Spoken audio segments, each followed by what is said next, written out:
Hello humans, Master DinnerFlax here, bringing you the low quality content you deserve, and today I'll be going over a deck I would like to call Beast Warrior Pizza Supreme 5 toppings, or no, I think it was 5 topping Pizza Supreme. Now, what the hell does that mean? This is a Lunalight, Lightsworn, Fire Fist, Bujin, Zoodiac. And the reason it's all these archetypes is because I can. So I guess I'm going to have to explain quite a bit about this deck, because on paper this makes absolutely no sense. So this is a card, Bujin Kagasuchi, and this one is the Beast Warrior Super Minerva. That's the only way I can describe it. Kagasuchi, when he's XE summoned, which he takes 2 Beast Warriors of like any archetype, which is cool. You send the top 5 cards from your deck to the graveyard, and then he protects himself by detaching a material by effect, so it actually does trigger some of the Lunalights. But yeah, as you can see with the Lightsworns, we got some milling going. And Lunalights, some of them actually like just being sent from the deck to the graveyard. Like, they'll gain their effects. So, okay, that makes sense.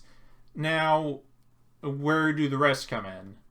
This deck is focused solely on rank 4s, as you can see, to the point where there are 5 non-XC monsters in the extra deck. Everything else is a rank 4. And the way to make rank 4s viable is you got to put a lot of level 4s on board. And all these cards, that's what they do. So I guess I'll go ahead and get into it. And while I'm explaining my choices, you'll kind of get a better understanding of how this deck functions. So the Lunalight engine, most of it's pretty standard. The second eagle is because this is a mill deck. And like milling it is good. So it's simple as that. It's like an extender if you mill it with Kagasuchi. And yeah, not much else to say. And then Blue Cat is a really strange one. But this is only in here strictly for combos involving Zoodiac Barrage. There's also a few plays you can do with Diamond Direwolf, which I'll have to also explain later. But it's like super mediocre, but for the occasions it comes up, it's actually very powerful. So, just one. If I cut the Zoo engine, this will also be cut, because it's the only realistic benefit it gets. It's like the only Lunalight outside of Tiger that synergizes with Barrage. Like, Tiger synergizes with Barrage, but you don't want to activate Barrage on Tiger at the end of the combo. You want to Barrage as early as possible, so yeah. Then we got Zephyros the Elite. This is effectively a Lunalight card at this point. Then for the Lightsworn, we got Triple Felice and Triple Wolf. You have no spells and traps that mill in this deck, which means no matter what, Felice will summon itself off a mill. Yeah, as you can see, there's no Charge of the Light Brigade or Solar Recharge, and that's because why in the world would you ever want to search a monster you cannot summon? You actually cannot Pendulum summon these guys. Which technically you can Pendulum summon in this deck, because this is a scale 5 and this is a scale 3. Like, that's a perfect for a level 4 deck. But you actually can't Pendulum summon these guys. They can only be special summoned by a card effect, which is mostly their own. So, like, why would you ever want to have these in hand? If you even draw one, you just want to toss it with, like, a Perfume or a Serenade Dance. Or, like, fuse it away. But, like, yeah, no Charge of the Light Brigade. Simple as that. And also doesn't trigger anything in this deck. Like, Bird doesn't get its effect. Martin doesn't get its effect. I guess Zephyros will always have its effect regardless of how it got there. But, like, only Wolf will trigger, like, yeah, it's as simple as that. No charge, no Solar Recharge. And then Buffalo, this is the only Fire Fist in the main deck. And that is simply because it's the only good one. I hate to break people's hearts, but all of them are normal summons, and there are much better normal summons you can have than a Fire Fist monster, ultimately. But this card is actually really cool. Like, as soon as you start your combo involving Eagle, you can just recur one of your fire formations from your field or in your graveyard, because this is a Kagasuchi deck. And then you send this, and then you summon it for free. Like, it's a free rank, it's a free level 4 immediately. And the cool thing about Kagasuchi and the interaction with Emerald, it kind of makes an artificial consistency boost. Because if Kagasuchi mills a Tenki, and then you link it away for Eagle, you effectively not only milled 5, which you could have hit any of the Lightsworns, any of the Lunalights, you also searched a Tenki, and then sent this to the graveyard. Like, that's pretty insane. Just like, one of the cool interactions with this deck is that if your hand, quote, can't play, but you can make a Kagasuchi, you still have a very high chance of playing that duel. Like, because Kagasuchi, if it mills a fire formation and a monster that will summon another monster from the graveyard, you, I believe, will still have almost complete full combo. Like, it's insane. And then for another engine of the deck, the Bujins, these are strictly to turn a Kagasuchi into a Susanoo, which will most likely turn into another Kagasuchi with another one of these. But yeah, that's basically the only thing they're in here for. Like, you could, in theory, Pendulum Summon, but you're throwing your entire hand away at the end of the turn, so it's like, probably not. So, like, you're already Pendulum Summoning from your graveyard, effectively, so you don't actually get to really Pendulum Summon. But, outside of that, there's the Hirime, or however you pronounce that. She is... A lot of situations come up where you have the ability to make another Kagasuchi without actually having to search this.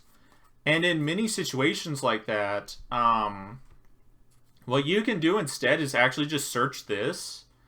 And then after you make your second Kagasuchi, you can summon this, and this is an extender to help you get into another rank 4. Like, it's an extra extender. Unfortunately, it's not a normal... You can't summon it normally, so you have to have you have to banish a Bujin from your graveyard. But like, if you mill one of these, you can summon it with Kagasuchi. If you like mill with Kagasuchi, activate this, banish this, and summon Susanoo to search it, if you detach the Kagasuchi as the material, that's a free summon. So like, this one's pretty good. Not 100% sure if it's necessary, but it's been pretty strong in the situations where I need it.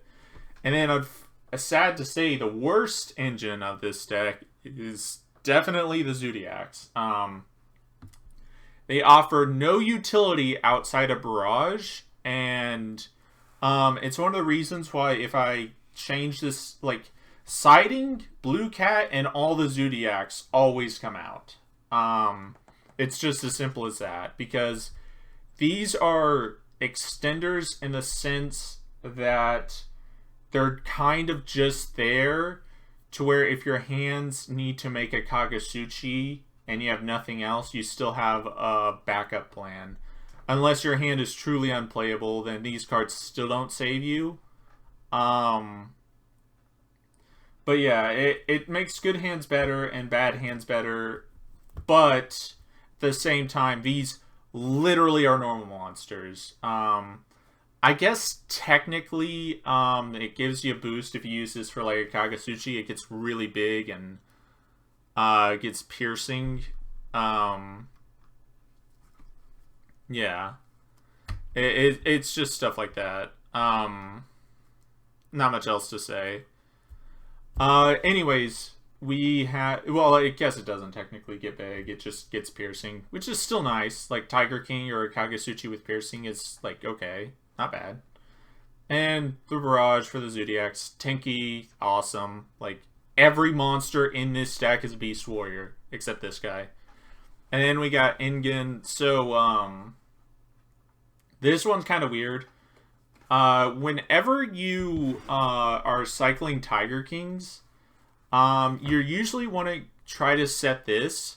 But an issue I found is, like, most situations, you actually have to recycle your Tenki, which is cool. You have it for next turn, but that actually turns this off, which means this is no longer, you setting this card has no impact. So in a situation like that, I actually have to make a second Tiger King to set this, and then fuse to make a different Fire Fist.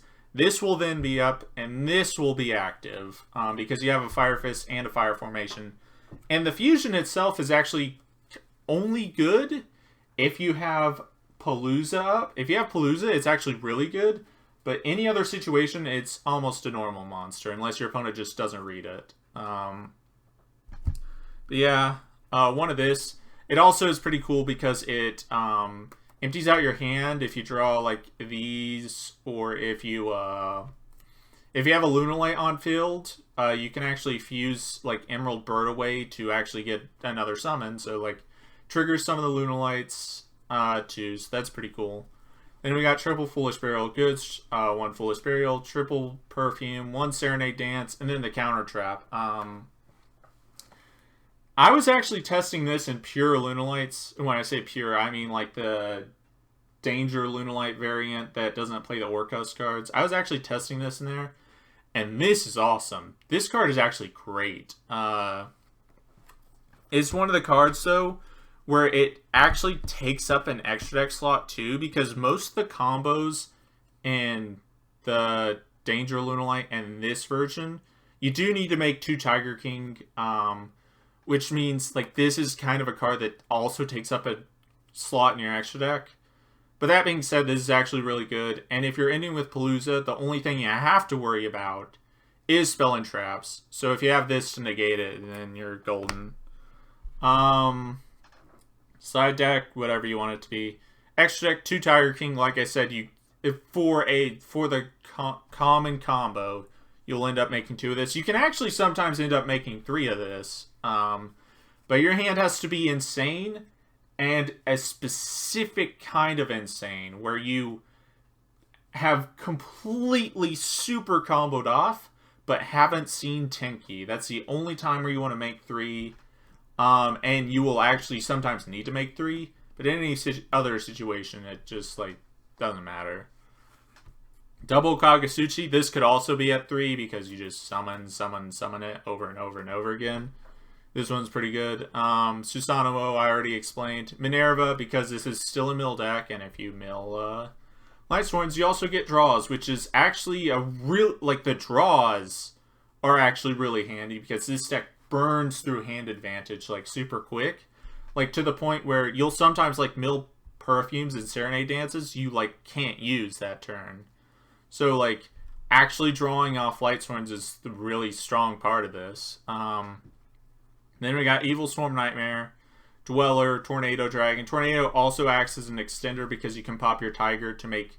Like, if you have a random level 4 on board, but you need that last one, you can pop your own Tiger to get this and another rank 4 like Dweller up. Then Diamond Dire, actually meant for going second, or against really grindy decks. Because as you can see, there's only 3 Link monsters.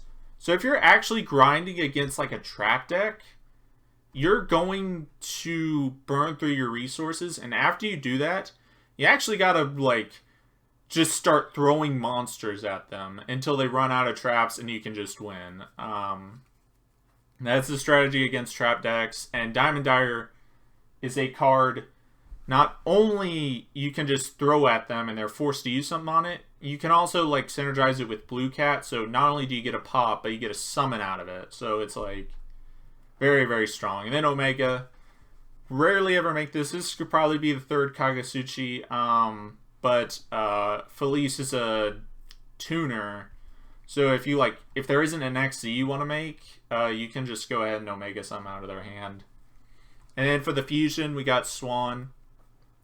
This card is pretty terrible for the most part, except when you have Palooza up. And what he does when he's summoned, he does Trick Star damage. 200 points. Cool. He does 200 points for each fire formation. Who cares?